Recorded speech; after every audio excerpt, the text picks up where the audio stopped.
ഇന്ന് നമ്മൾ വന്നേക്കുന്നത് എടുക്കാൻ തുടങ്ങിയോ?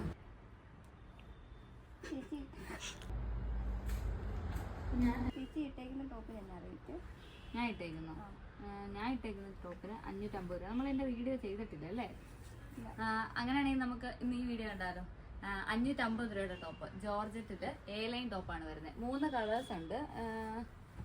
3 കളറാണ് വരുന്നത്. സൈസസ് ഉള്ളത് സ്മോള് തൊട്ട് XL വരെ. അപ്പം ഞാൻ ഈ വെയർ ചെയ്തിരിക്കുന്നതാണ് first colour, navy blue shade. ഇതിൻ്റെ സ്ലീവിൽ ഇതുപോലെ ഒരു printed dry on fabric attach ചെയ്തിട്ടുണ്ട്. ഇതിൻ്റെ ടോപ്പിൻ്റെ എൻ പോർഷനിൽ ഇതുപോലെ അതേ സെയിം മെറ്റീരിയൽ വെച്ച് ഫ്രിൽസ് കൊടുത്തിട്ടുണ്ട്. ഫ്രണ്ടിലും കൊടുത്തിട്ടുണ്ട്, ബാക്കിലും കൊടുത്തിട്ടുണ്ട്. അപ്പോൾ സൈസസ് ഉള്ളത് സ്മോൾ ടു XL വരെയാണ്. റേറ്റ് വരുന്നത് 550 രൂപയാണ്. അതും ഫ്രീ ഷിപ്പിംഗ് ആണ്. അപ്പോൾ പർച്ചേസ് ചെയ്യണമെന്നുള്ളവർ ഏത് കളറ് ഏത് സൈസാണ് വേണ്ടത് നമ്മുടെ വീഡിയോയിൽ കൊടുത്തിരിക്കുന്ന വാട്സപ്പ് നമ്പറിലേക്ക് ഒരു മെസ്സേജ് അയക്കുക. ഫസ്റ്റ് കളർ ഞാൻ ഈ വെയർ ചെയ്തിരിക്കുന്ന navy blue shade. Second colour വരുന്നത് ഈ ഒരു ഡാർക്ക് ഒലിവ് ഗ്രീൻ ഷെയ്ഡാണ്.